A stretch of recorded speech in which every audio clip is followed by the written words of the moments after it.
Hello everyone. आज हम इस वीडियो में जो ऑर्गेनिक केमिस्ट्री में हमारा चैप्टर है some basic principles and techniques, उस चैप्टर में से जो भी एचटेट के प्रीवियस ईयर क्वेश्चन आए हुए हैं उनको सोल्व करेंगे वन बाय वन। तो सबसे पहले है एचटेट 2024 में आए हुए। फर्स्ट क्वेश्चन है which of the following compounds is not isomeric with diethyl ether. अब क्या है, डाईइथाइल ईथर के साथ कौन सा आइसोमर नहीं है। अब हमें क्या होता है कि आइसोमर क्या होता है, वे कंपाउंड्स जिनका मॉलिक्यूलर फॉर्मूला सेम हो लेकिन स्ट्रक्चर अलग हो।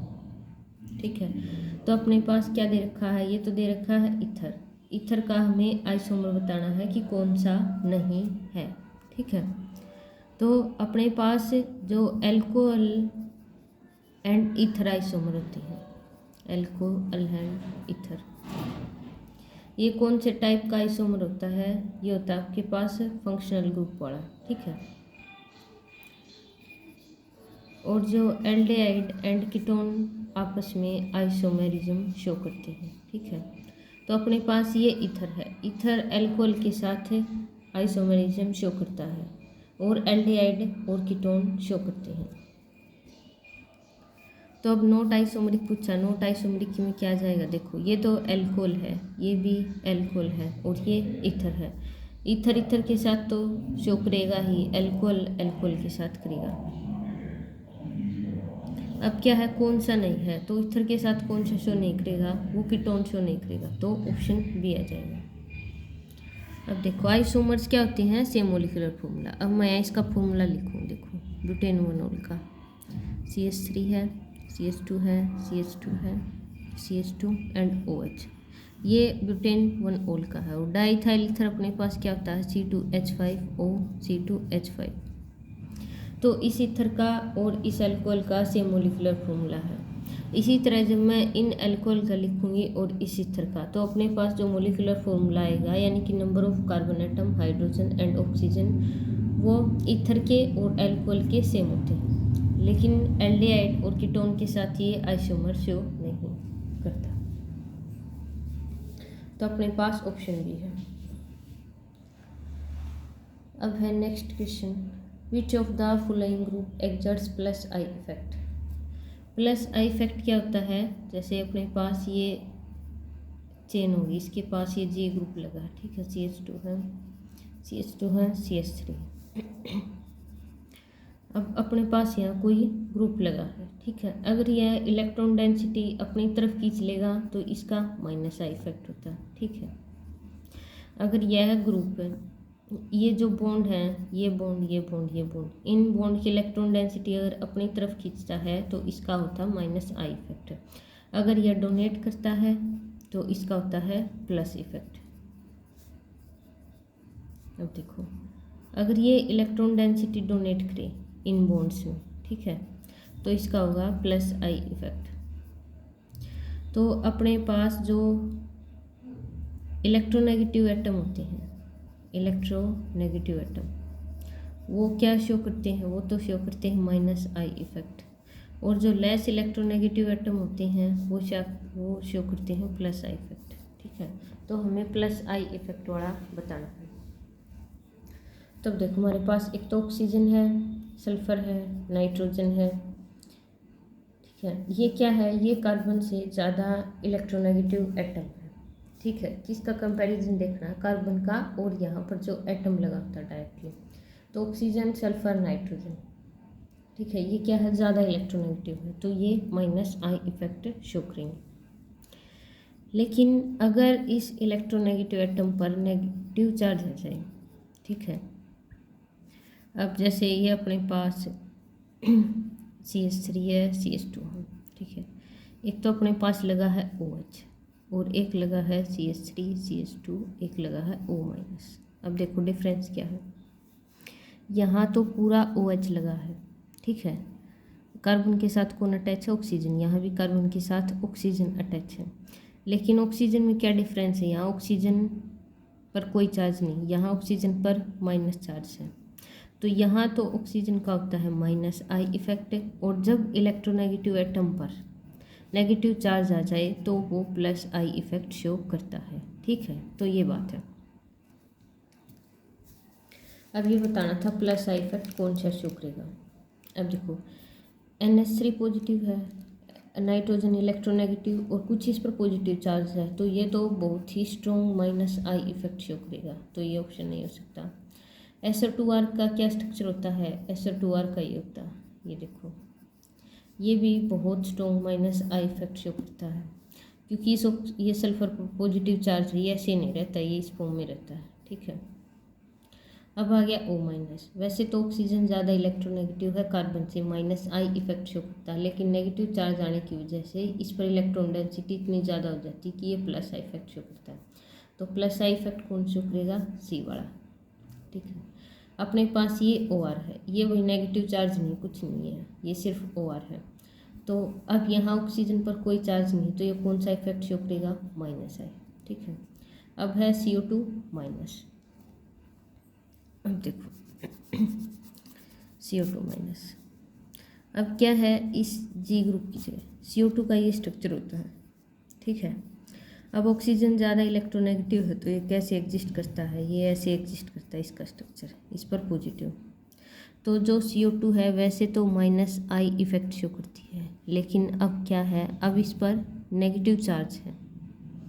क्या है, नेगेटिव चार्ज। अब आप इसको इस G की जगह लगाओगे तो नेगेटिव का क्या मतलब है, ये ऐसे प्रेजेंट है यहाँ। ठीक है, ये देखो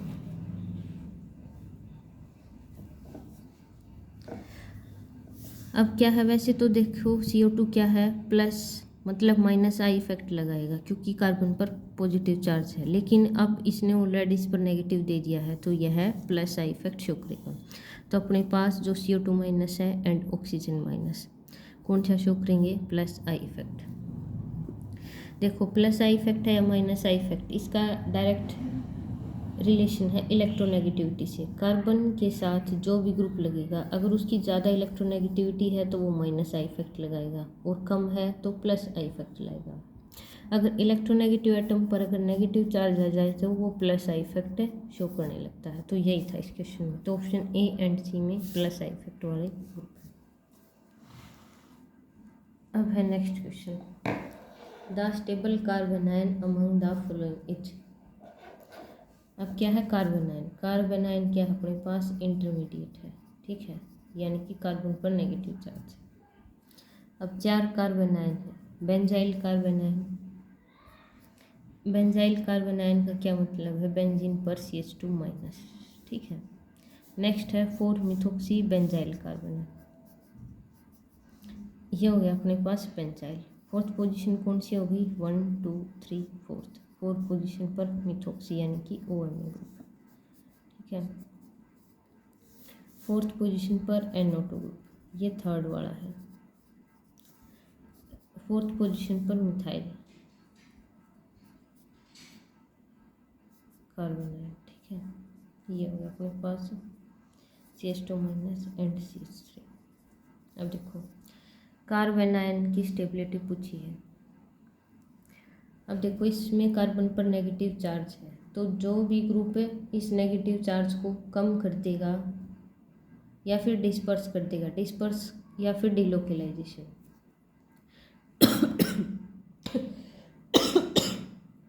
सॉरी, डिलोकेलाइजेशन का क्या मतलब है, ये नेगेटिव चार्ज इस कार्बन पर न रहकर इस पूरी रिंग में घूमेगा। ठीक है, तो जो अपने पास इलेक्ट्रॉन विड्राइंग ग्रुप होते हैं, इलेक्ट्रॉन विड्राइंग ग्रुप में आते हैं NO2 आ गया, अपने पास CO ग्रुप आ गया, ये SO3R ग्रुप आ गया और ये ग्रुप आ गया। ठीक है, तो इलेक्ट्रॉन विड्राइंग ग्रुप तो कार्बन आयन की स्टेबिलिटी को बढ़ाते हैं। ठीक है, ये क्या करेंगे, स्टेबिलिटी को बढ़ाते हैं। और जो इलेक्ट्रॉन डोनेटिंग ग्रुप होते हैं, जो लोन पेयर डोनेट करते हैं, OH आ गया, Cl आ गया, OR आ गया। ठीक है, NH2 आ गया, NHR आ गया, ये क्या करते हैं, ये इलेक्ट्रॉन डोनेट करते हैं। इलेक्ट्रॉन डोनेट करेंगे तो नेगेटिव चार्ज और भी बढ़ जाएगा, तो जो इलेक्ट्रॉन डोनेटिंग ग्रुप है वो स्टेबिलिटी को घटाते हैं। ठीक है, तो अब क्या है, नेगेटिव चार्ज हमें कम करना है या फिर इसका डिलोकेलाइजेशन करवाना है, ठीक है।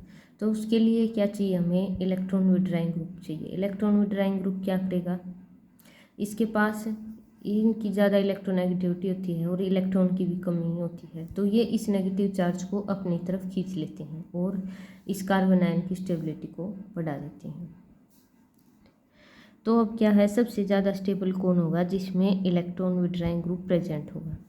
तो ये जो OMe है, OMe क्या है, OMe अपने पास इलेक्ट्रॉन डोनेटिंग ग्रुप है, ये +R इफेक्ट शो करता है। ये इस नेगेटिव चार्ज को, मतलब इस लोन पेयर को इस रिंग में डोनेट कर देगा और नेगेटिव चार्ज और भी बढ़ जाएगा, ठीक है। +R का क्या मतलब है, इस ग्रुप ने अपना लोन पेयर इस रिंग को दिया और जो नेगेटिव चार्ज है वो और भी ज़्यादा बढ़ जाता है, तो इसमें तो स्टेबिलिटी घट गई। अब NO2 है, क्या लिखते हैं, देखो NO2 क्या करता है, NO2 -R इफेक्ट शो करता है। NO2 इलेक्ट्रॉन डेंसिटी को देखो, इस नेगेटिव चार्ज को अपनी तरफ खींचेगा, ठीक है। अपनी तरफ खींचेगा तो जो नेगेटिव चार्ज है वो कम हो जाएगा और कार्बन आयन की स्टेबिलिटी बढ़ जाएगी, तो ये सबसे ज़्यादा स्टेबल होगा। इसी तरह CH3 है, CH3 भी क्या है, इलेक्ट्रॉन डोनेटिंग ग्रुप है। ये +H इफेक्ट से इलेक्ट्रॉन डेंसिटी बढ़ाएगा। इलेक्ट्रॉन डेंसिटी इस रिंग में बढ़ेगी तो इस पर भी बढ़ेगा, तो नेगेटिव चार्ज को भी, ये CH3 ग्रुप है, ये भी नेगेटिव चार्ज को यानी कि इलेक्ट्रॉन डेंसिटी को बढ़ा देगा, तो यहाँ भी स्टेबिलिटी अपने पास डिक्रीज होगी। और एक ये है बेंजाइल कार्बन, यहाँ कोई भी ग्रुप नहीं है।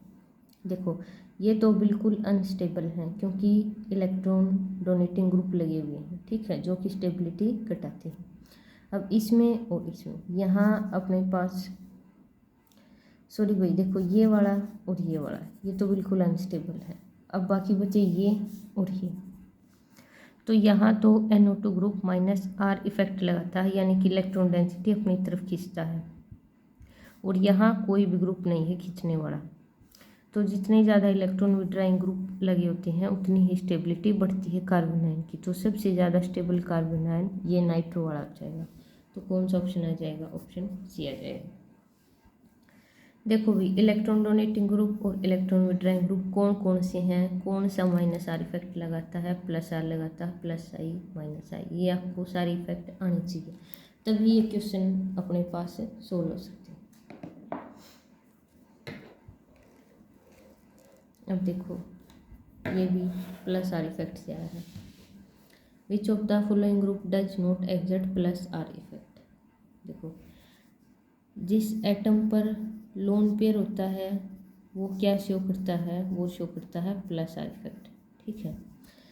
और जिस एटम पर, मतलब जो एटम डबली बॉन्डेड हो, ठीक है, डबल बॉन्डेड में ऑक्सीजन हो सकती है, जैसे CO, देखो CO ग्रुप है, या फिर अपने पास CN ग्रुप है।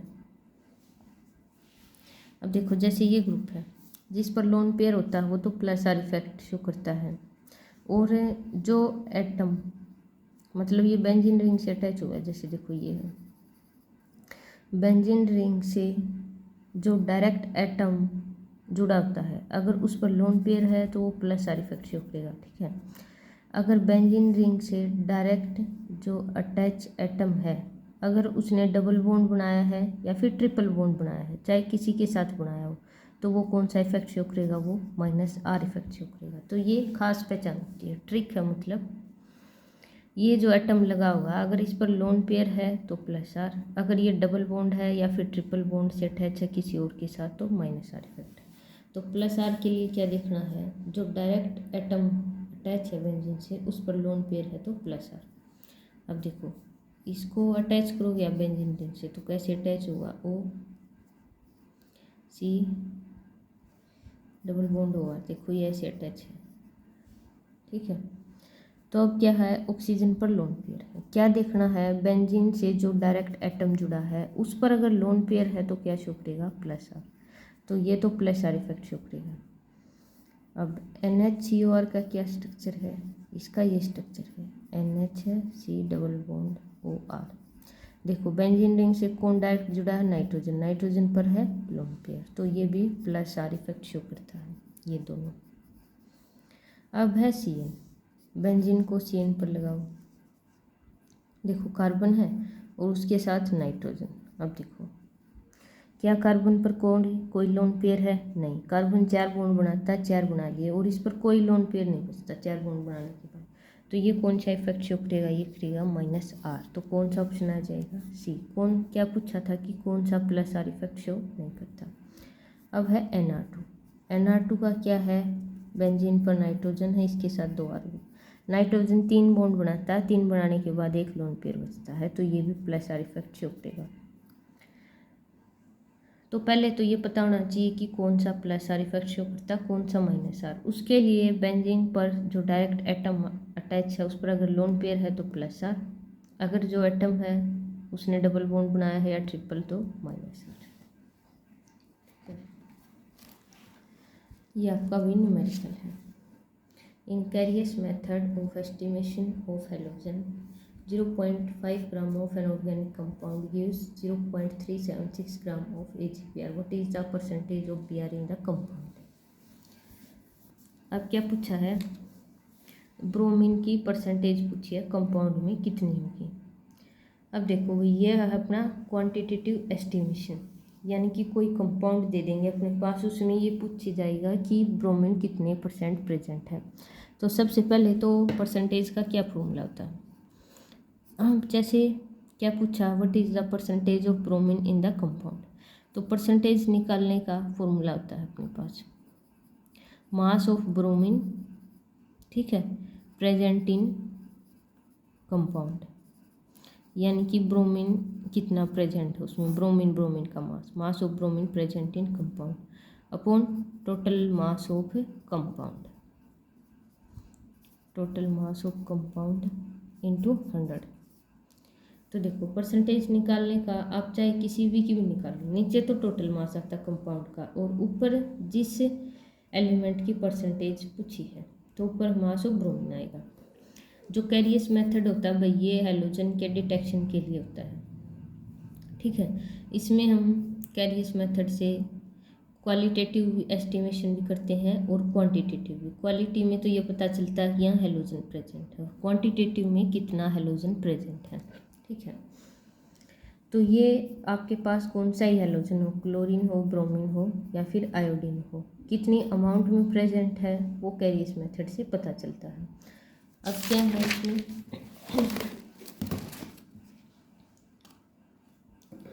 इसमें हमारे पास एक ट्यूब होती है, ठीक है। ट्यूब में क्या कर देते हैं, कंपाउंड ऐड करते हैं और एक कंसनट्रेटेड HNO3 और एक ऐड करते हैं AgNO3, ठीक है। ये अपने पास कैरियस ट्यूब होती है, इसमें ये तीनों चीज़ मिक्स कर देते हैं। तो जो कंपाउंड में हैलोजन प्रेजेंट होता है, मान लो उसमें Br प्रेजेंट है, तो हमें यहाँ AgBr के प्रेसिपिटेट मिलते हैं, ठीक है। क्या मिलेंगे, AgBr के प्रेसिपिटेट, और इन प्रेसिपिटेट से हमें पता चल जाएगा कि कितना ब्रोमीन प्रेजेंट है। यहाँ कोई भी हैलोजन हो सकता है, ब्रोमीन, क्लोरीन, आयोडीन, होगा सिर्फ हैलोजन, ठीक है। अब देखो जो आपके पास ब्रोमीन का मोलर मास होता है वो होता है 80 और सिल्वर का होता है 108। अब पहले मैं ये पता करूँगी कि हमें कितना AgBr मिला है, ठीक है। हमें क्या फाइंड आउट करना है कि कंपाउंड में कितना ब्रोमीन है। उसके लिए देखो कैरियस मेथड था, इसमें ये तीनों चीज़ ऐड की तो हमें क्या मिलेगा, AgBr। पहले ये पता करना है कि कितना AgBr मिला है, ठीक है। AgBr पेपर वाले ने दे दिया, कितना मिला है ये देखो। ऑर्गेनिक कंपाउंड तो लिया हमने, यानी कि जो टोटल मास है वो अपने पास कितना आएगा 0.5, और यहाँ किसका लिखेंगे, यहाँ लिखेंगे मास ऑफ ब्रोमीन, केवल ब्रोमीन का मास लिखना है। पेपर वाले ने किसका मास दिया है कि हमें इतना AgBr मिला है, देखो कितना AgBr मिला है, देखो 0.376 AgBr मिला है। और जब टोटल मास मतलब कंपाउंड कितना लिया हमने, कंपाउंड लिया 0.5 ग्राम। तो हमें ये AgBr दे दिया इसने, हमें क्या चाहिए कि इतने AgBr में ब्रोमीन कितना है। ठीक है, तो देखो अब क्या पता है, ये जो 188 ग्राम AgBr है, देखो 188 ग्राम AgBr है, उसमें ब्रोमीन कितना है, उसमें तुम्हारा देखो 188 कैसे आया है, 188 आया है, इसका मोलर मास 108 है प्लस 80। तो देखो, तो जो AgBr का टोटल मास होता है एक मोल का कितना होता है, 188। 188 में अपने पास 108 ग्राम तो सिल्वर है और 80 ग्राम ब्रोमीन है। ठीक है, तो अब क्या पता है 188 ग्राम AgBr में कितना ब्रोमीन है, 80 ग्राम। ठीक है, 1 ग्राम AgBr में कितना ब्रोमीन होगा, 80/188। और अब कितना AgBr मिला हमें, 0.376। तो 0.376 ग्राम AgBr में कितना ब्रोमीन मिला, 80/188 इंटू 0.376। तो देखो ये जो अमाउंट आई है ये किसकी आई है, सिर्फ ब्रोमीन की, कि कंपाउंड में इतना ब्रोमीन प्रेजेंट है। ठीक है, और हमें क्या चाहिए, परसेंटेज ऑफ ब्रोमीन। तो परसेंटेज कैसे निकालते हैं, देखो ये क्या है, मास ऑफ है। परसेंटेज निकालने के लिए क्या लिखेंगे, mass of bromine upon mass of total compound. ठीक है, इंटू 100। तो मास ऑफ Br कितना आया है, 80/188 गुणा 0.376। और टोटल मास कितना है, टोटल मास अपने पास ही देखो 0.5 ग्राम है इंटू 100। तो जब आप इसको सोल्व करते हो तो अपने पास आएगा 32%, यानी कि इस कंपाउंड में 32% ब्रोमीन प्रेजेंट है। तो कौन सा ऑप्शन आ जाएगा, ऑप्शन सी। अब देखो बाकी जो बचे एलोजन, ठीक है, उनका भी जो एस्टिमेशन है वो भी इसी मेथड से होता है। तो यहाँ तो हम मास ऑफ हेलोजन लिखेंगे, मोलर मास ऑफ हेलोजन, और यहाँ किसका लिखेंगे, मास ऑफ, जैसे ये तो किसके लिए था, क्लोरीन के लिए था, अगर नहीं सॉरी ये तो ब्रोमीन के लिए है। अब आपको ये इतना लंबा करने की ज़रूरत नहीं है, इसका डायरेक्ट फॉर्मूला था। अगर मेरे को क्लोरीन का एस्टिमेशन करना है तो ऊपर तो क्लोरीन का मास 35.5 है और नीचे AgCl का मास, ठीक है, इनटू मास ऑफ AgCl, जितना हमें कैरियस ट्यूब देगी, यानी कि कैरियस मेथड से कितने ग्राम PPT हमें AgCl का मिलेगा वो लिखना है, upon mass of compound into 100। तो ये होता है भाई डिटर्मिनेशन। अगर Cl का है तो ऊपर क्लोरीन का मास आएगा, नीचे AgCl का, और ये मास ऑफ AgCl यानी कि कैरियस मेथड से हमें कितना AgCl मिला, और ये total mass of the compound into 100। अगर आयोडीन के लिए लिखना है तो ऊपर आयोडीन का मास होगा, नीचे AgI का मास होगा, और यहाँ mass of AgI obtained from carius method, और यहाँ मास ऑफ कंपाउंड इंटू 100। तो ये होता है डायरेक्ट फॉर्मूला, आप इसको याद रखो। ठीक है, अगर क्लोरीन के लिए निकालना है तो ऊपर क्लोरीन का मास आएगा, नीचे AgCl का। अगर ब्रोमीन के लिए है तो ऊपर ब्रोमीन का, नीचे AgBr का। तो ये था कैरियस मेथड से आपका न्यूमेरिकल। अब है नेक्स्ट क्वेश्चन, ये भी आपका एचटेट 2022 का आया हुआ है, IUPAC नेम बताना है इसका। ठीक है, तो सबसे पहले क्या देखते हैं, लॉन्गेस्ट कार्बन से कार्बन काउंट ग्रुप कितने हैं, 1 2 3 4 5 6, और अब 2 फंक्शनल ग्रुप अपने पास, एक तो एसिड का है एक कीटोन का है। तो सबसे ज़्यादा प्रायोरिटी किसको दी जाती है, एसिड को दी जाती है, और ये अपने पास कीटोन हो गया। ठीक है, तो 2 फंक्शनल ग्रुप हैं, ज़्यादा प्रायोरिटी एसिड को मिलती है। तो ठीक है, ये तो जो एसिड वाला है, एसिड के लिए हम ओइक यूज़ करते हैं, तो ये तो अपने पास सुफिक्स में लिखा जाता है। और ये कीटोन ग्रुप है, अब कीटोन ग्रुप अपने पास प्रीफिक्स का काम करेगा, यानी कि आगे लगेगा ये, इसके लिए हम OCH यूज करते हैं। अब देखो नंबरिंग कहाँ से स्टार्ट होगी, जो फंक्शनल ग्रुप होता है उसको कम से कम नंबरिंग मिलनी चाहिए, और एसिड की ज़्यादा प्रायोरिटी है तो जो नंबरिंग है वो भी इसी साइड से शुरू होगी, 1 2 3 4 5 6। तो टोटल अपने पास 6 कार्बन है। 6 के लिए हम यूज़ करते हैं हेक्सेन, ठीक है। अब क्या है, 1 पर अपने पास एसिडी ग्रुप है, तो एसिडी ग्रुप के लिए हम यूज करते हैं हेक्सेनोइक एसिड, ठीक है। और अपने पास 5th पोजीशन पर क्या ग्रुप है, ओक्सो, मतलब कीटोन के लिए, कीटोन जब प्रीफिक्स में यूज होता है तो इसके लिए ओक्सो यूज करते हैं। तो 5 आ गया ओक्सो, देखो 5 ओक्सो हेक्सेनोइक एसिड। तो कौन सा है ऑप्शन बी। अगर ये कीटोन अगर मेन फंक्शनल ग्रुप का काम करता है तो पीछे हेक्सेनोइक एसिड नहीं आता, क्या आता, हेक्सेनोन आता, ठीक है। तो हम पोजीशन भी लिखते हैं कि ये जो फंक्शनल ग्रुप है कौन सी पोजीशन पर प्रेजेंट है। अब है next question, presence of sulphide ion gives violet colour with which of the following. तो भाई देखो सल्फाइड आयन की जो डिटेक्शन है कि इसमें सल्फर प्रेजेंट है या नहीं है, तो उसके लिए हम फिर सबसे पहले एल तैयार करते हैं, यानी कि लेजेंस एक्सट्रैक्ट। जो कंपाउंड है उसकी सोडियम के साथ रिएक्शन करवाते हैं। फिर जो सल्फर कंपाउंड में कोवलेंट फॉर्म में अटैच होता है वो आयनिक फॉर्म में आ जाता है, यानी कि जो सल्फर पहले ऑर्गेनिक कंपाउंड में प्रेजेंट था सोडियम के साथ रिएक्शन करने के बाद ये बना लेता है Na2S, ठीक है। अब क्या करता है, अगर मैं इसमें लेड एसीटेट डाल दूँ, ठीक है, CH3CO, 2 मेथड होते हैं इसके, एक तो लेड एसीटेट की और एक ये सोडियम नाइट्रोक्लोराइड ऐड किया जाता है। तो अगर लेड एसीटेट डालने के बाद ब्लैक पीपीटी आ जाए तो भी हमारे पास क्या होता है, सल्फर प्रेजेंट होता है। अगर सोडियम नाइट्रोक्लोराइड ऐड करने के बाद अगर वॉयलेट पीपीटी आ जाए तो भी हमारे पास सल्फर है, ठीक है। तो अब इसने बोला है वॉयलेट कलर किसके साथ ऑब्टेन होगा, वॉयलेट कलर इसके साथ रिएक्शन करवाएंगे तो ऑब्टेन होगा, तो ऑप्शन डी। और अगर ये लिखता है कि हमारे पास ब्लैक कलर आया है, ब्लैक कलर किसके साथ आता है, लेड एसीटेट के साथ, तो आपको सिर्फ ये नहीं देखना कि सल्फाइड आयन है तो झटाक से आप इसको लेड एसीटेट को मेंशन कर दोगे, नहीं, कलर भी देखना हमें क्या मिला है। तो ये 2 मेथड थे सल्फर के लिए, लेड एसीटेट और सोडियम नाइट्रोक्लोराइड, अलग अलग कलर मिलता है। तो ये आपका वही 2021 का। अब है 8th question, which of the following compound will show geometrical isomerism. Geometrical isomerism क्या होता है, सिस और ट्रांस।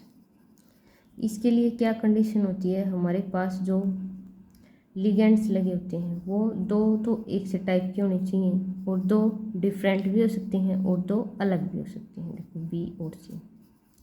लेकिन ये फिक्स है जियोमेट्रिकल आइसोमेरिज्म के लिए जो 2 लिगेंड है वो एक से होने चाहिए, ठीक है। अगर वो दोनों डबल बॉन्ड के एक साइड प्रेजेंट है, जैसे ए ऐसे प्रेजेंट है, ठीक है, तो ये होती है सिस कंडीशन। अगर यही दोनों ग्रुप डबल बॉन्ड के विपरीत साइड होते हैं, अब देखो अगर दोनों ग्रुप, देखो 2 ग्रुप एक से होने चाहिए सिस ट्रांस के लिए, ठीक है, तो अगर दोनों डबल बॉन्ड के एक साइड लगे होते हैं तो सिस होता है। अगर एक डबल बॉन्ड के दूसरी साइड और एक दूसरी साइड तो होता हमारे पास ट्रांस, ठीक है। तो ये पूछा कौन सा सिस ट्रांस शो करेगा, तो सबसे पहले स्ट्रक्चर बनाना पड़ेगा। स्ट्रक्चर बनाना है ब्यूट 1 का, यानी कि फर्स्ट कार्बन पर ही हमारे पास डबल बॉन्ड है। तो ये देखो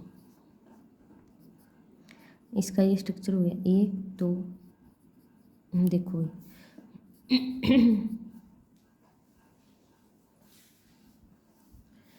ये है ब्यूट 1 का स्ट्रक्चर। मैंने क्या बोला था, 2 ग्रुप एक से होने चाहिए और बाकी बचे 2 ग्रुप एक से भी हों या फिर अलग हो, ठीक है।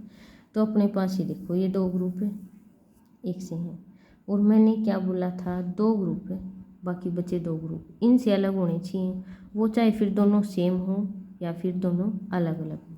अब देखो जैसे एच है ये दोनों सेम है और बाकी ये 2 ग्रुप मैंने क्या बोला था, इन हाइड्रोजन से अलग होने चाहिए, ठीक है। तो ये तो हाइड्रोजन ही हो गया एक तो इसमें सिस ट्रांस पॉसिबल नहीं है। अब है प्रोपीन। प्रोपीन का क्या स्ट्रक्चर है, प्रोपीन का तो ये स्ट्रक्चर है, ये देखो। अब देखो इसमें क्या सिस ट्रांस पॉसिबल है, नहीं, देखो 2 ग्रुप तो एक से हैं, बाकी 2 मैंने क्या बोला था, इनसे अलग होनी चाहिए। एच को छोड़कर बाकी यहाँ कुछ भी चलेगा, एच नहीं होना चाहिए, ठीक है। अब है 1-फिनाइल प्रोपीन। 1-फिनाइल प्रोपीन यानी कि 1 पोजीशन पर पीएच प्रेजेंट अपने पास। ये हो गया H और ये हो गया CH3। ये है 1-फिनाइल प्रोपीन। देखो अब क्या है, H है, ठीक है, और बाकी बचे 2 ग्रुप देखो H से डिफरेंट है, ठीक है, दोनों ग्रुप है यानी कि H है और बाकी 2 ग्रुप है हाइड्रोजन नहीं होने चाहिए, ठीक है, इनको छोड़कर कुछ भी चलेगा। अब तो सिस ट्रांस पॉसिबल होगा, तो इसमें सिस ट्रांस पॉसिबल है। अब क्या है, दोनों हाइड्रोजन डबल बॉन्ड के सेम साइड है, तो ये कौन सी कॉन्फ़िगरेशन है, ये अपने पास है सिस, ठीक है। अगर ये हाइड्रोजन देखो, अब हाइड्रोजन ऐसे प्रेजेंट है, देखो अब दोनों H डबल बॉन्ड के एक साइड प्रेजेंट नहीं है, अलग अलग साइड प्रेजेंट है, तो अब ये कौन सा हो गया, ये हो गया अपने पास ट्रांस। तो 1-फिनाइल प्रोपीन में सिस ट्रांस यानी कि जियोमेट्रिकल आइसोमेरिज्म पॉसिबल है। तो इसके लिए क्या मेथड है कि कौन सा शो करेगा, 2 ग्रुप एक से होने चाहिए और बाकी 2 ग्रुप हैं इनसे अलग होने चाहिए, वो चाहे फिर दोनों सेम हो या फिर अलग हो। 9th क्वेश्चन है the UPSC name of the following compound.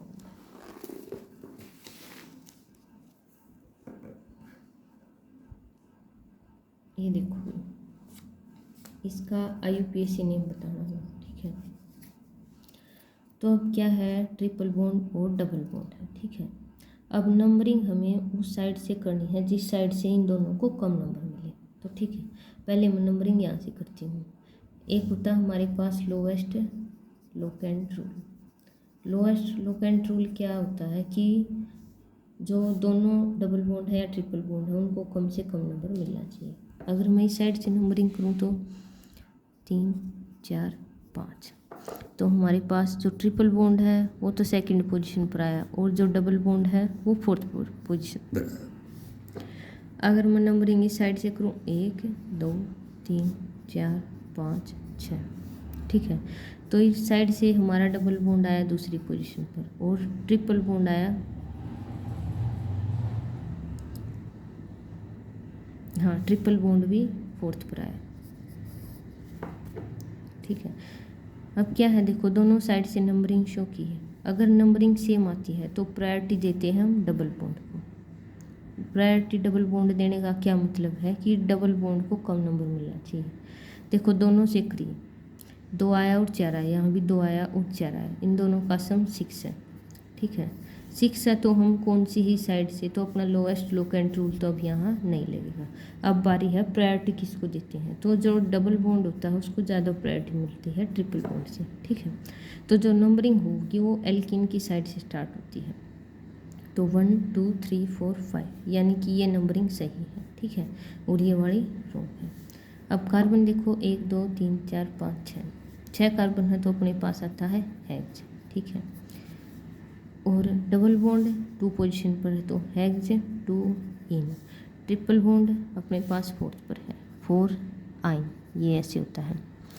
और अब इन पहले लिखना है या फिर आइन पीछे लिखना है, तो जो हमेशा एल्काइन बाद में लिखा जाता है, इसको चाहे प्रायोरिटी पहले मिले या बाद में, लेकिन लिखने में आइन सबसे पीछे आएगा और इन पहले आएगा। या आप अल्फ़ाबेट के हिसाब से भी याद रख सकते हो या फिर वैसे भी हम एल्काइन को लास्ट में लिखते हैं, ठीक है। तो इसका क्या नाम हो जाएगा, हेक्स 2 इन 4 आइन, तो ऑप्शन सी।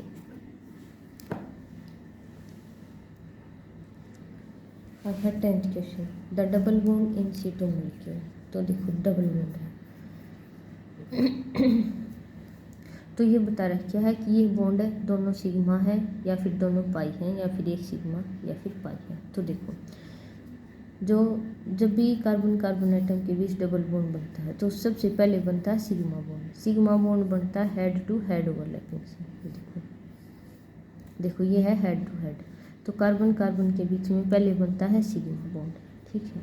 अब मान लो हमने ये एक्स एक्सिस है और ये अपने पास पी एक्स है। अब क्या है, कार्बन पर 3 ऑर्बिटल प्रेजेंट है, ठीक है। ये पी एक्स हो गया, ये पी वाई हो गया और ये इनके परपेंडिकुलर हो गया पी जेड। तो देखो ये इस कार्बन का px है, ये इस कार्बन का px, जब हेड टू हेड है तो सिग्मा बॉन्ड बनता है, तो एक बॉन्ड तो अपने पास हो गया सिग्मा। ठीक है, अब क्या है, अब ये अपने पास py है। देखो ये इस कार्बन का py ऑर्बिटल है, ये इस कार्बन का py ऑर्बिटल है। अब क्या है, अब इनमें साइडवेज ओवरलैपिंग होती है, तो साइडवेज होती है तो बनता है हमारे पास पाई। ठीक है, तो जो दूसरा बॉन्ड बनेगा वो पाई। अगर हमें तीसरा भी बनाना होता तो तीसरा बॉन्ड कैसे है, तीसरा बनेगा पी जेड की ओवरलैपिंग से। अब देखो ये एक्स एक्सिस में तो ये हो गया पी एक्स, ये पी वाई था, पी जेड क्या होगा, इन दोनों के परपेंडिकुलर होगा, इसका पी जेड ये होगा। और जब इनकी ओवरलैप होगी, देखो इनकी भी साइड में ओवरलैप हो रही है, तो जो तीसरा बॉन्ड भी बनता है हमारे पास, देखो पहला सिग्मा था, दूसरा भी पाई बनेगा और तीसरा भी पाई बनेगा। तो अब हमारे पास इसने तो दो दिए हैं, तो एक तो सिग्मा पक्का हुआ।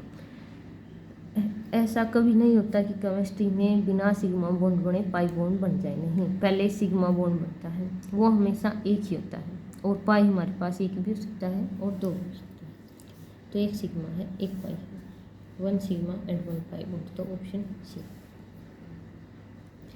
अगर तीन बॉन्ड हो जाते हैं तो एक सिग्मा होता है और दो पाई होते हैं, क्योंकि सिर्फ एक पी एक्स ऑर्बिटल ही अपने पास हेड टू हेड ओवरलैप कर सकता है, और बाकी दो बचे ऑर्बिटल परपेंडिकुलर होने की वजह से इनमें साइडवेज ओवरलैप होती है, तो ये पाई बॉन्ड होता है। अब है नेक्स्ट क्वेश्चन, ये है भाई 2020 का। ठीक है, अब हमारे पास एक तो होता है आर एस नोमेनक्लेचर। ठीक है, आर एस नोमेनक्लेचर पूछा गया है और इसमें ई जेड है। ठीक है, तो मैं आपको बताती हूँ ई जेड। ई जेड क्या होता है, ई जेड में हम क्या देखते हैं, प्रायोरिटी देखते हैं, जो भी ग्रुप लगा होता है उसकी प्रायोरिटी देखते हैं। अगर हायर प्रायोरिटी ग्रुप है, एक साइड होती है डबल बॉन्ड की, higher priority group on same side of double bond. तो मैं पहले आपको ई जेड बताती हूँ यहाँ से, तो बार बार क्वेश्चन होता है। Higher group on same side, higher priority, तो हमारे पास होता है जेड। अगर हायर प्रायोरिटी ग्रुप है, higher priority group on opposite side of double bond, on opposite side of double bond, तो होता हमारे पास ई। ठीक है, ई जेड हमेशा डबल बॉन्ड के लिए एक्सप्लेन होगा। अब प्रायोरिटी कैसे देखते हैं, जिसका जितना एटॉमिक नंबर होगा उसकी प्रायोरिटी उतनी ही ज़्यादा मिलेगी, उसको 1 मिलेगा। ठीक है, अब देखो ये डबल बॉन्ड है, इस पर यहाँ क्या लगा है, यहाँ एच लगा है। अब एक तो ये बी आर है और एक यहाँ लगा है कार्बन। ठीक है, इन दोनों ग्रुप में से देखो कार्बन का एटॉमिक नंबर होता है 6 और ब्रोमीन का होता है, वही ब्रोमीन का कुछ ज़्यादा होता है, तो इसका होता है 40-42 की समथिंग, एग्जैक्ट याद नहीं मुझे, पर देखो जिसका एटॉमिक नंबर ज़्यादा होता है उसको लिखूँगी मैं 1। ठीक है, ज़्यादा प्रायोरिटी बी आर को मिलेगी, और कार्बन का कम है इसको लिखूँगी मैं 2। ठीक है, इसी तरह इस साइड करना है, यहाँ लगा है कार्बन, यहाँ लगा है एच, एटॉमिक नंबर कार्बन का ज़्यादा, तो इसको मिलेगा 1, इसको मिलेगा 2। मैंने क्या बोला था, अगर higher priority group on same side, अब देखो 1-1 एक साइड आ रहा है, जैसे सिस था, सिस में क्या था, जो सेम ग्रुप होते हैं डबल बॉन्ड के दोनों एक साइड होते हैं, तो सिस की तरह ही अपने पास होता है जेड। सिस में क्या था, दोनों ग्रुप एक साइड होते हैं, उसी तरह जेड में हम जो प्रायोरिटी वाले ग्रुप, हायर प्रायोरिटी यानी कि जिसको 1 नंबर मिला है, अगर वो दोनों एक साइड हैं तो उसको मिलेगा हमारे पास जेड। तो अब देखो 1-1 क्या है, एक साइड है सिस की तरह, तो इसको मिलेगा जेड। तो ठीक है, ये जो एल्किन हो जाएगी वो हो जाएगी जेड। तो आप जेड वाले ऑप्शन देखो, इसमें ये ई वाला है, इसको कैंसिल करो, ये भी ई वाला है। ठीक है, तो हमारे पास जेड इसमें है और जेड इसमें है, तो ये तो हो गया ई जेड। अगर कुछ ऐसा होता,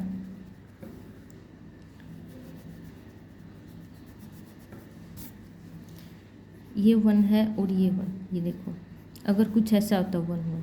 अब क्या है, हायर प्रायोरिटी किसकी मिलती है 1, यानी कि अगर 1 1 दोनों अपोजिट साइड हैं तो हमारे पास कॉन्फ़िगरेशन आ जाती है E। तो इस क्वेश्चन में तुम्हारी प्रायोरिटी क्या आई है, Z आई है। तो देखो Z वाले हमारे पास 2 ऑप्शन है। अब देखो ये क्या इंडिकेट करता है, ये कार्बन एटम इंडिकेट करता है। अब नंबरिंग का भी है भाई, देखो नंबरिंग कहाँ से शुरू करते हैं, नंबरिंग हमेशा फंक्शनल ग्रुप की साइड से करते हैं, ठीक है, और लंबी कार्बन चेन होनी चाहिए। तो IUPAC नेमिंग के कुछ रूल, उसमें सबसे पहले रूल है लॉन्गेस्ट कार्बन चेन छाटो, उसके बाद फंक्शनल ग्रुप को स्मॉल नंबर में, ठीक। तो अब देखो फंक्शनल ग्रुप कौन सा, यहाँ एल्डिहाइड है, Br और Cl नहीं है, ज़्यादा प्रायोरिटी एल्डिहाइड को मिलती है। तो यह है फर्स्ट कार्बन हो जाएगा, यह है सेकेंड, यह है थर्ड, यह फोर्थ, यह फिफ्थ, यह सिक्स्थ। तो हमारे पास जो लंबी कार्बन चेन है वो है 6 कार्बन की, फंक्शनल ग्रुप है एल्डिहाइड, तो इसको पहला नंबर मिलेगा। अब देखो, अब जिस डबल बॉन्ड पर हमने EZ बताया है उसको कौन सी नंबर मिली है, उसको तो 4 मिली है, तो ये क्या होगा 4Z। तो अब देखो 2 ऑप्शन तो हमारे वैसे ही कैंसिल हो गई थी, E वाला कैंसिल हो गया। अब बचा ये देखो, यहाँ तो है 4Z और यहाँ है 2Z। इस कार्बन को कौन सी नंबरिंग मिली है, तो 4th कार्बन है, तो इसकी होगी 4Z। तो देखो ये ऑप्शन तो वैसे ही कैंसिल हो गई, यहाँ 2Z नहीं, ऐसे नंबरिंग होती है, इस कार्बन को 4 नंबर मिलेगा, तो ये क्या हो जाएगा 4Z। तो ऑप्शन ए आ जाएगा, ठीक है। तो सिर्फ देखो अगर EZ भी पता होता और नंबरिंग करने का तरीका पता होता तो हमारा क्वेश्चन सोल्व हो गया था। अब देखो, अब ये होता है RS, ये RS होता है हमारे पास, ये भी नोमेनक्लेचर का तरीका है। ये R एंड S किस कार्बन पर निकलते हैं, देखो जो E और Z था वो लगता है डबल बॉन्ड पर, कि प्रायोरिटी ग्रुप की साइड प्रेजेंट है, और जो R एंड S लगता है कायरल सेंटर पर, यानी कि वो कार्बन जिस पर 4 अलग अलग ग्रुप प्रेजेंट है। अब देखो ये कार्बन है, इस पर क्लोरीन अटैच है, CHO ग्रुप CH3, और ये पूरी चेन यानी कि चारों ग्रुप इस पर अलग अलग हैं, तो इस पर निकालते हैं हम R एंड S, ठीक है। तो अब हम यहाँ भी प्रायोरिटी देते हैं, जिसका एटॉमिक नंबर सबसे ज़्यादा उसकी प्रायोरिटी 1 है, तो इसका एटॉमिक नंबर सबसे ज़्यादा है, पहली तो मिलेगी इसको, और फिर दूसरी किसको मिलेगी, यहाँ भी कार्बन अटैच है, यहाँ भी कार्बन, यहाँ भी कार्बन। जब सारे एटम सेम हो जाए तो हम उससे अगले कार्बन देखते हैं, मतलब उससे अगले एटम। देखो अब यहाँ भी C है, यहाँ भी C है, तो इस बेस पर तो सारे कार्बन सेम है, तो प्रायोरिटी कैसे देंगे। अब हम इस कार्बन पर देखो, इस पर H लगा है, इस पर H, यहाँ क्या लगा है, एक तो डबल बॉन्ड O और एक H, और यहाँ H लगा है, यहाँ H और कार्बन लगा है।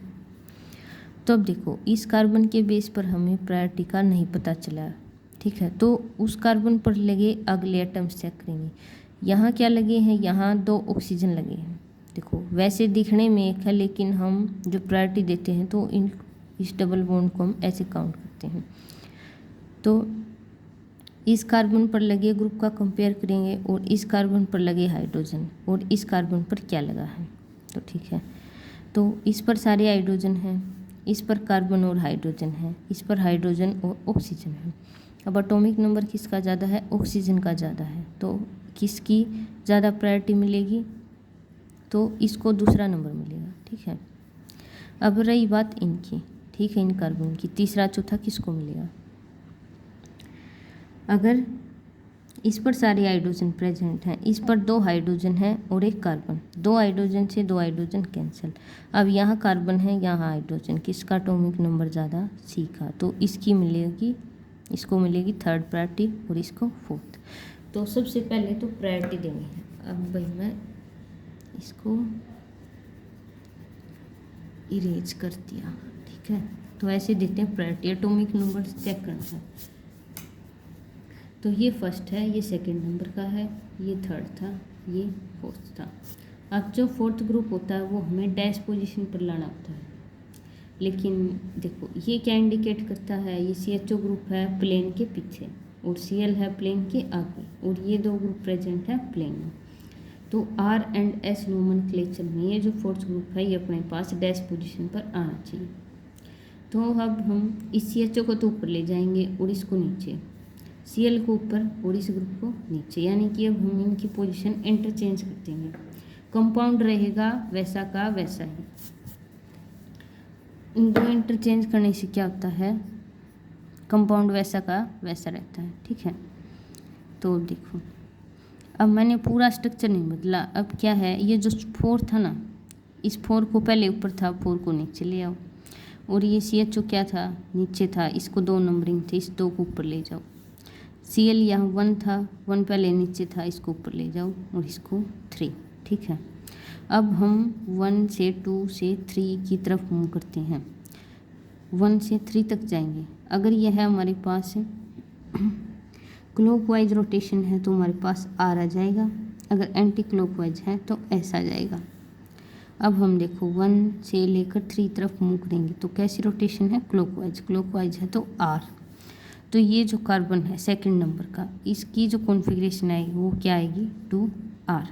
तो देखो 2R 4Z। तो इस तरह निकालते हैं। R एंड S होता है अपने पास कायरल सेंटर के लिए, यानी कि जिस कार्बन पर 4 अलग अलग ग्रुप अटैच हों, और EZ हम फाइंड आउट करते हैं डबल बॉन्ड के लिए। अब बाकी बचा हुआ नाम देखो, ब्रोमीन किस कार्बन पर प्रेजेंट है, 4th पर। देखो ये first carbon, second, third, 4th। ठीक है, तो 4 पोजीशन पर क्या लगा है, 4 ब्रोमो। ठीक है, अब ये अल्फ़ाबेट वाइज लिखने हैं, पहले ब्रोमीन लिखा जाएगा, 2 पोजीशन पर क्लोरो है, और फिर मिथाइल क्या लगा है, 2 पर। देखो 2 पर मिथाइल लगा है, तो ये हमें अल्फ़ाबेट लिखने, पहले B आता, फिर C और फिर N, और ये अपने पास 4 हेक्सीन। ठीक है, 4th पोजीशन पर क्या है, डबल बॉन्ड है, और अपने पास जब एल्डिहाइड फंक्शनल ग्रुप का काम करता है तो पीछे लग जाता है L, तो इसका नेम हो गया ये 2R4Z। भाई ये 2020 का था, तो रिपीट भी होते हैं स्टेटमेंट, तो ये छोड़ना है। अब देखो ये भी 2020 में भी आया है। अब क्या बताना है, E कॉन्फ़िगरेशन किसकी है, EZ किसके लिए डिफाइन करते हैं, डबल बॉन्ड के लिए। E में क्या है, जो हायर प्रायोरिटी ग्रुप होंगे वो क्या होंगे, अपोजिट साइड होंगे। तो सबसे पहले तो नंबरिंग करनी है। देखो एटॉमिक नंबर किसका ज़्यादा, Br का, तो Br को तो 1 मिलेगा और इसको 2, Cl और H में से 1 इसको मिलेगा, 2 इसको। अगर higher priority group opposite side, हम देखो 1 इस साइड है और ये 1 इस साइड है, तो यहाँ क्या है, यह है E, तो E पूछा था तो इस ऑप्शन में E आ जाएगा। अब देखो 1 किसको मिलेगा, इसको मिलेगा और इसको 2, इसको 1 और इसको 1, नहीं इसको 2। जब 1 1 एक साइड आ जाती है तो हमारे पास क्या बन जाता है, Z, तो यह है Z एल्कीन। अब इसी तरह इसमें 1 किसको मिलेगा, इसको, जिसका एटॉमिक नंबर ज़्यादा उसको 1 मिलेगा, बाकी को 2। यहाँ किसको मिलेगा, 1 इसको, 2 इसको, तो देखो 1 1 एक साइड, तो यह है Z एल्कीन। अब 1 इसको, 2 इसको, 1 इसको, 2 इसको, तो 1 1 एक साइड है, तो यह है Z। तो E एल्कीन पूछी थी, E हमारे पास ये है, तो EZ भाई छोड़ना नहीं है। अब है द आइसोओक्टेन्स। तो आइसोओक्टेन का क्या होता है UPSC नेम, तो सबसे पहले तो हमें आइसोओक्टेन पता होना चाहिए कि क्या होता है। तो ये ऐसे एग्जिस्ट करता है, 4 5, एक तो यहाँ एमी ग्रुप होता है और एक यहाँ। ठीक है,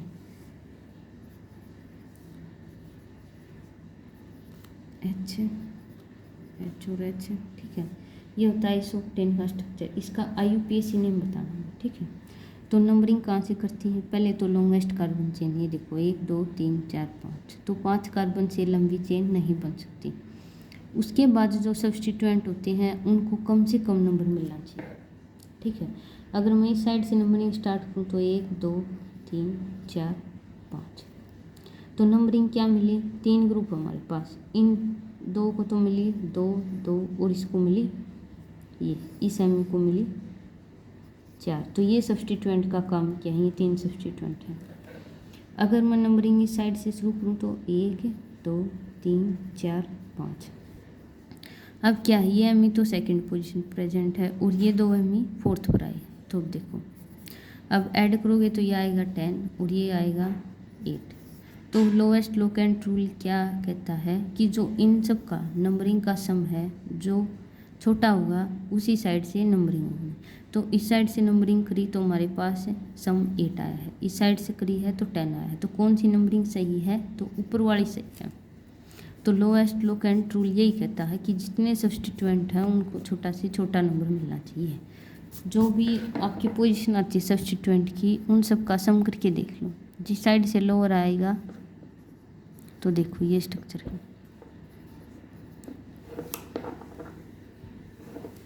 ठीक है। तो ये फर्स्ट कार्बन है, ये 2 है, ये 3 है, ये 4th है, ये 5th है। तो देखो 2 2 4 है और 3 मिथाइल हैं तो ट्राई मिथाइल। तो देखो 2 2 4 पोजीशन पर क्या लिखा है? मिथाइल। और 3 है तो ट्राई मिथाइल। और कार्बन कितने हैं? 5, तो पेंटेन। कोई फंक्शनल ग्रुप नहीं है तो पीछे आएगा पेंटेन। तो आइसोप्टेन पूछा था तो सबसे पहले ये स्ट्रक्चर पता होना चाहिए। भैया स्टेट के क्वेश्चन रिपीट करते हैं तो आपको एक भी क्वेश्चन लिखो। अब है last, carius method is used for the estimation. तो ये किसके लिए होता है? ये होता है हैलोजन। तो ऑप्शन ए। तो भाई ये थे आपके स्टेट के प्रीवियस ईयर कौन से चैप्टर से? Some basic principles and techniques. अगर मेरी वीडियो अच्छी लगी हो तो लाइक करें। Thank you for watching my video.